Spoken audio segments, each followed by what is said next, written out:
It's early morning at Starbase and something massive is quietly unfolding on the edge of Texas. Against the backdrop of a pink and gold sunrise, towering stainless steel giants glint in the desert light, standing silent but full of promise. In the shadows of a future being forged in steel and fire, SpaceX's Starbase is humming with life, and we're here to capture it all. This isn't just a construction site, it's the assembly line for humanity's next giant leap. So let's get into it. A new booster is rolling. A new ship is moving. New towers are rising. And everything is part of a rapidly evolving ballet of progress that is now shaping the future of space exploration in real time. Over on Highway 4, the familiar silhouette of Ship 37 is caught waiting in the pre-dawn stillness, preparing to make its return journey from Massey's test site. It's not heading for the launch pad just yet. This ship isn't even scheduled for the next flight. This one is set aside for something a little further down the line, possibly Flight 11, meaning that while the attention may be on the upcoming launch, Starbase is already thinking several steps ahead. The activity around Ship 37 is methodical, precise. Engineers are inspecting the quick disconnect cover, tweaking and testing the systems that will one day carry this vehicle to the upper edge of Earth's atmosphere, and maybe beyond. Just behind this ship, framed against the shimmering horizon, Booster 18.1 is undergoing an intense round of structural testing.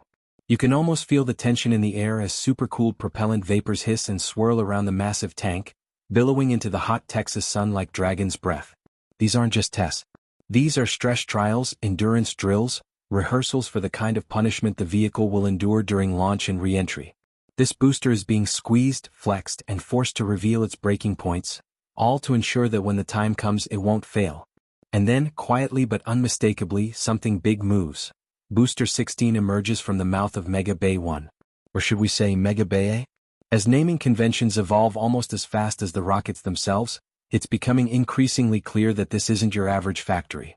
This is living infrastructure, constantly changing to meet the demands of ever more ambitious launches.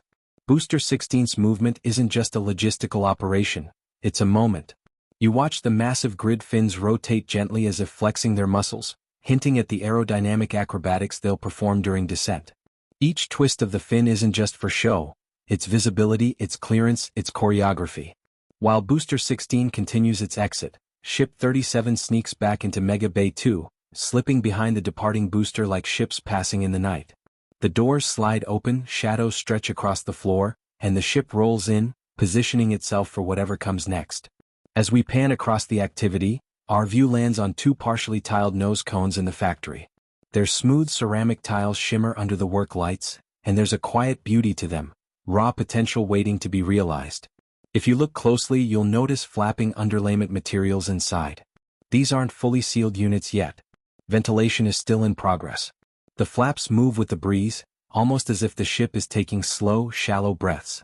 Back in the heart of Starbase, a work lift rises slowly, cradling a massive harness that's about to be mounted. This is no ordinary lift. It's a crucial piece of equipment preparing to attach to something monumental, perhaps the ship itself. Everything here is scaled up. Every tool is oversized. Every bolt the size of your fist. And every movement feels deliberate, measured, and perfectly timed. Even the forklifts seem to move with a kind of reverence, transporting sheet piles, large metal slabs used to reinforce the ground, as preparations for the Gigabay ramp up again. Whether it's a drilling rig or a smashing rig, spinning or pounding, every machine here has a single goal: support the infrastructure of human spaceflight. As activity swells in the production area, Booster 16 begins its journey to the launch site. But it can't exit through the usual route, not with construction underway. Instead, it makes its way through the assembly yard, exiting via Gate A. That's the first gate you pass when driving into Starbase, the one with the giant letter clearly printed on the sign. As the booster rolls forward, flanked by escort vehicles and camera crews, it feels like a parade, but one for the future. Brownsville lies behind, but the stars lie ahead. The self-propelled modular transporters, or SPMTs, carry the booster with astonishing grace. These robotic flatbeds glide like ballet dancers across concrete and gravel, guided by nothing but joysticks and the experience of seasoned technicians. Jack and Caesar are out capturing every angle. Jack, steady on the rear, gets a beautiful wide tracking shot, while Caesar sprints alongside, getting close-ups as the beast rolls by. The lighting is surreal. Those powerful LED lights on hitch-mounted poles cast dramatic shadows, lighting up the night like a science fiction film set. You notice that these aren't standard mounts either. They're custom welded to trailer hitches, built in some back corner fabrication shop within Starbase's maze of tents and bays. As the sun finally sets and the air cools, Booster 16 approaches the launch pad. The familiar arms of the chopsticks at Pad A1, nicknamed Beachfront Avenue by some, begin to swing into position. They're not actually arms, of course. They're massive mechanical structures, but they behave like limbs. They lift, they cradle, they catch. As the booster nestles into place, rising into the sky against the pitch-black backdrop, it's easy to forget how many people it took to get to this moment. Welders, engineers, operators, planners, machinists, analysts, coders, all working together to build something that no single person could ever complete alone. We pause briefly on the naming confusion. Pad A1, Pad 1, Pad 2, the numbers may seem arbitrary now, but they won't be for long. These pads are just the beginning. Before long, there'll be more, perhaps dozens, spanning across continents and oceans. Eventually, the naming conventions will catch up. For now, they're placeholders in history, names whispered in the wind as steel climbs skyward. This entire sequence of events, from the factory floor to the test stand to the launch pad, is more than just logistics. It's storytelling. It's legacy in the making. It's the methodical writing of a new chapter in the human saga, one where we go farther than we've ever gone before. And it's happening not in some cleanroom laboratory hidden from view, but right in front of us. Broadcasted online, documented by citizen journalists, captured frame by passionate creators. Because Starbase isn't just a rocket yard. It's a canvas. It's a vision board for the species.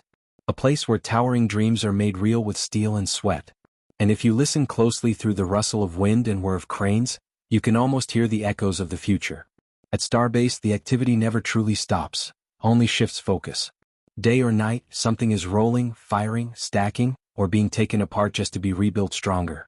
And yet, amid all this movement, some questions seem to linger, unanswered, unstructured, almost like inside jokes between engineers and fans. One of those is simple and yet maddeningly unclear. What do we even call these launch pads? SpaceX doesn't exactly make it easy. Is it Pad A? Pad B? No. The official documentation might still label the original pad as Orbital Launch Mount A and its newer sibling B, but field commentary tends to flip back and forth. Longtime commentator Dan labels them Pad 1 and Pad 2. But if that's the case, is it 2A and 2B now? And where exactly does that put the production site? Is B1? Is B2? Is there even a system, or is the naming structure as modular as the ships themselves? Unlike Cape Canaveral, where pads like LC-39A carry decades of legacy and clarity, SP for Starbase doesn't exactly roll off the tongue. There's no slick acronym here, no tidy designation.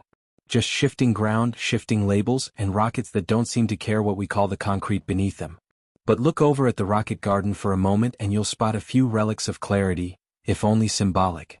Booster 17, Booster 12, and Ship 20 sit quietly in the dust, baking in the South Texas sun. They're not going anywhere. Not anymore. These are legacy vehicles now. Not scrap metal but monuments. Their carbon scoring, missing tiles, and scorched paint all tell a story. Once, they too danced the line between concept and flight. Now they hold down the slab, standing for posterity, or perhaps prophecy. They remind us of how far we've come and how experimental this entire endeavor still is. Their silence isn't decay, it's documentation. And not far from these quiet witnesses, something new begins to rise. We've all been watching a strange structure take shape, an enigma of pipes, platforms, and pillars. A massive vertical shaft, wrapped with metal scaffolding, dotted with ladders, and surrounded by speculation. Some have likened it to a fan mount, maybe for water suppression. Others suggest it could be part of a new transport mechanism or a support frame. But up close, the scale of it is what arrests you. A worker, tiny against the monolith, ascends the side like a rebel lookout from Yavin 4, peeking out above the tree line in some distant sci-fi memory. You start to wonder, not just what it's for, but what else could possibly be hiding in the blueprints of this future. Inside Mega Bay 2, the details are quieter but no less compelling. Ship 38 is tucked away in its cradle, nose pointed slightly downward as if in contemplation. Its thermal tiles shimmer beneath the floodlights, patchwork armor for the harshness of re-entry. As your gaze moves upward, you notice the density of the tiles thinning. Fewer at the top. More spacing. The joints between them shift ever so slightly.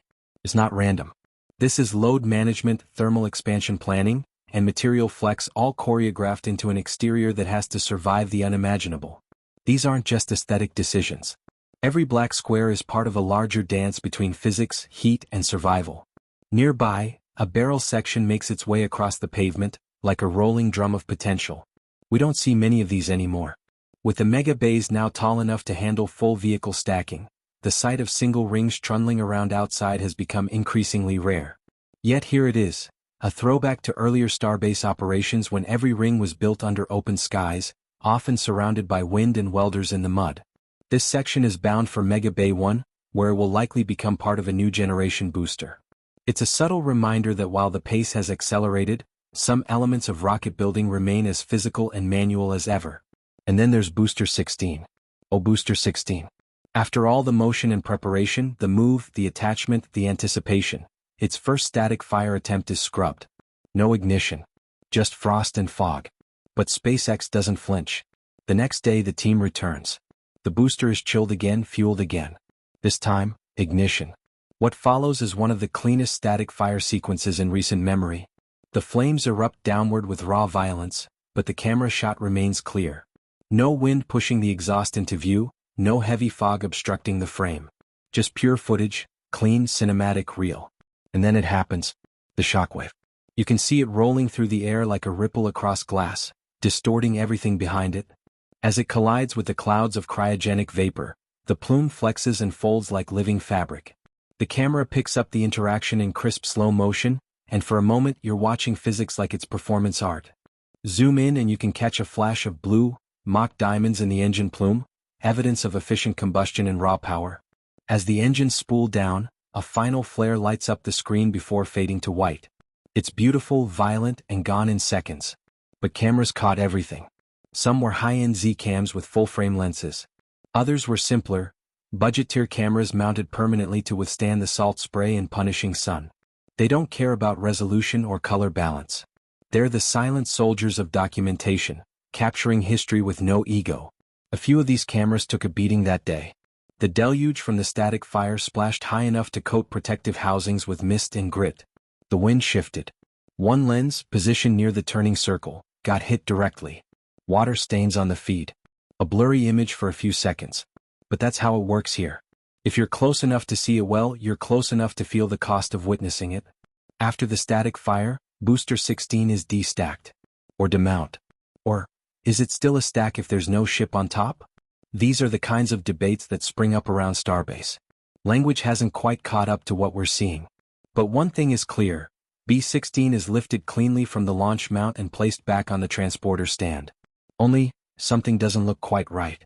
As the booster settles, it shifts, suddenly, unexpectedly.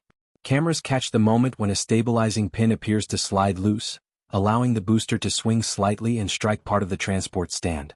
It's not a violent crash, more like a nudge. But the sudden jolt is enough to raise questions.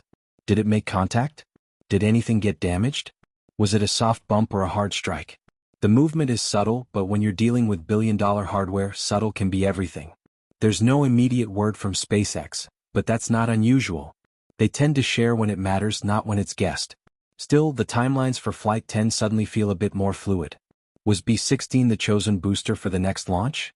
If so, could this incident cause a delay? Or will it be resolved with a simple inspection and a green light? At Starbase, things move quickly, but never without precision. And so ends another chapter in the ongoing saga of Starbase, a place where rockets roll at midnight, where structures rise from nothing, where tiles are placed one by one with monastic care, and where the future is made not in grand announcements but in the quiet hiss of frost, the sudden roar of ignition, and the delicate ballet of heavy steel being moved with fingertip precision. As the lights dim and the sound of grinders fades into the ocean wind, you realize this isn't just a launch site anymore.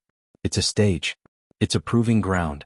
It's a place where engineering dares to go further, where mistakes aren't failures but data points, and where names don't matter nearly as much as the fire, the flight, and the vision. Starbase is still being built. And so is the future.